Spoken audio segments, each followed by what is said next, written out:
48 unidades de concentrados eritrocitarios. En resumen, pues ella se diagnosticó a los 21 años de edad en julio del 2011 con anemia plástica grave. Aquí se decidió, bueno, en su hospital, se decidió dar un primer ciclo de GAT con danazol hasta abril del 2013. Posteriormente se documentó una respuesta parcial con una supervivencia libre de enfermedad de 5 años. En abril del 2018 documentan pues una transformación a síndrome mielodisplásico por un cariotipo anormal y le deciden iniciar eritropoyetina y mestrolona. Y bueno, ella acude a nuestro hospital en septiembre del 2018, donde durante nuestro protocolo concluimos el diagnóstico de una anemia plástica grave en primera recaída y se decide en octubre del 2018 dar un segundo ciclo de globulina antitimocito y ciclosporina. Con esto, en noviembre del 2018 se documenta una remisión parcial y a partir de eso la paciente pues tiene independencia transfusional. La última consulta que esta paciente tuvo en nuestro hospital fue en mayo del 2018 con esta biometría hemática, estos laboratorios donde observamos una hemoglobina de 12 gramos, leucocitos de 3.500, neutrófilos de 2.800, plaquetas de 93.000, reticulocitos corregidos de 2.1%, ferritina de 226 nanogramos por mililitro y una saturación de transferina del 38%. Bueno, y con esto concluyo mi parte de la presentación del caso clínico. Muchas gracias por su atención. Bueno, buenas noches. Soy Verónica Bravo Villa, residente del segundo año del Instituto Nacional de Cancerología. Y nosotros decidimos hacer un abordaje como de un síndrome de falla medular, teniendo en cuenta que son múltiples patologías hematológicas que se van a caracterizar por una inhabilidad de la hematopoiesis de satisfacer las demandas en la producción. Y esto pues teniendo diferentes etiologías, sobre todo considerando en el contexto de esta paciente, al ser una paciente joven, que cuando se diagnostica tiene 21 años, en un corte que se ha hecho a nivel internacional en menos de 40 años y con algunos antecedentes familiares, pues considerar la posibilidad de una etiología genética o de aspecto hereditario. Con el aumento que se ha dado en la genómica para el tratamiento de todos estos síndromes o el tratamiento del cáncer, se ha podido identificar algunos otros síndromes hereditarios que han aumentado y, por ejemplo, hay un grupo de la Universidad de Chicago que se ha dedicado sobre todo a trabajar entre hematólogos pediatras y hematólogos adultos a poder hacer esta correlación entre ciertas presentaciones de algunas enfermedades que puedan tener alguna predisposición. Sobre todo, ellos lo que han tratado de hacer a través de un cuestionario bastante extenso es ir identificando ciertas características en los pacientes, esto para poder sistematizar un pensamiento y que cuando se nos presente un paciente con ciertas características podamos más bien no obviar ciertas información y perder, por ejemplo, un diagnóstico de este tipo.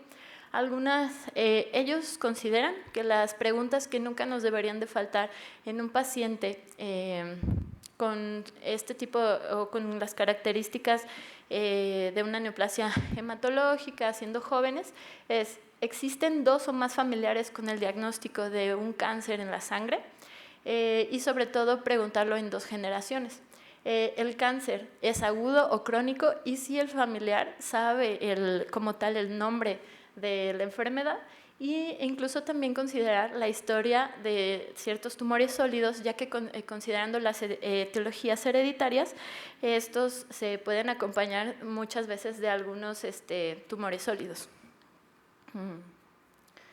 Algunos, dentro de los síndromes de falla medular hereditarios, consideramos los más representativos: la anemia de Fanconi, la disqueratosis congénita, la anemia de Black-Van-Diamond y la deficiencia de Gata, siendo hasta en un 40% la determinación de Gata en estos síndromes positivos.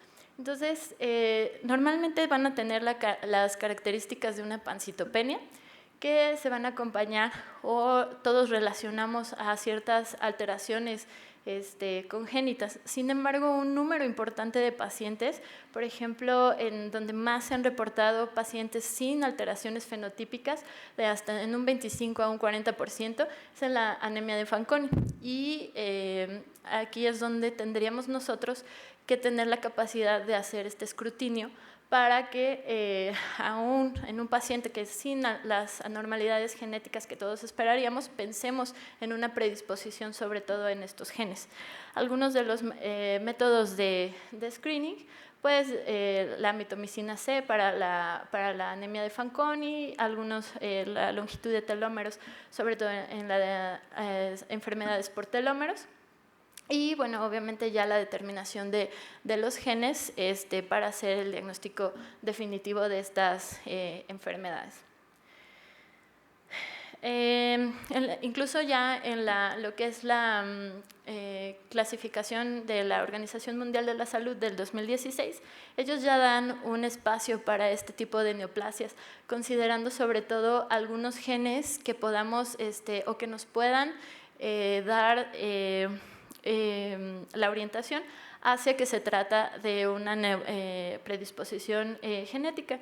Y varias publicaciones han recomendado que podamos pensar sobre todo en este panel de genes para que nosotros podamos hacer el abordaje de unas de enfermedades con predisposición genética.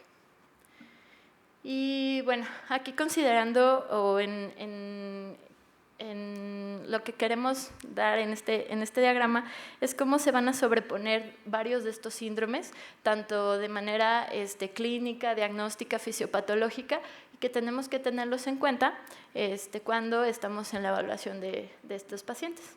Entonces, dentro del diagnóstico que se hizo de manera diferencial, pues tenemos a una pancitopenia, considerando que la paciente tenía una médula ósea hipocelular, sustituida por grasa, pues se pudo considerar lo que es una anemia aplásica, obviamente por todas las otras características. Y aquí, pues considerando una de las etiologías, la predisposición o alguno de estos síndromes hereditarios. Otra que en su momento se hizo la consideración por parte de otros que valoraron al paciente fue un síndrome mielodisplásico, sobre todo considerando la presencia de displasia. Y algo importante que siempre tenemos que tener en cuenta pues es la presencia de la hemoglobinuria paroxística nocturna, sobre todo cuando hay algunas características acompañantes de hemólisis en estos pacientes. Y bueno, aquí centrándonos un poco en lo que es el tratamiento de este paciente, se considera que en los menores de 40 años la primera opción o primera línea de tratamiento es el trasplante.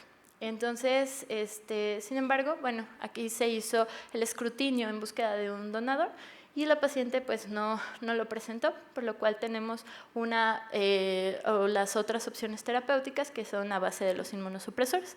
Aquí nuestra primera línea o la que se usó en su momento fue la inmunoglobulina de antitimocito, donde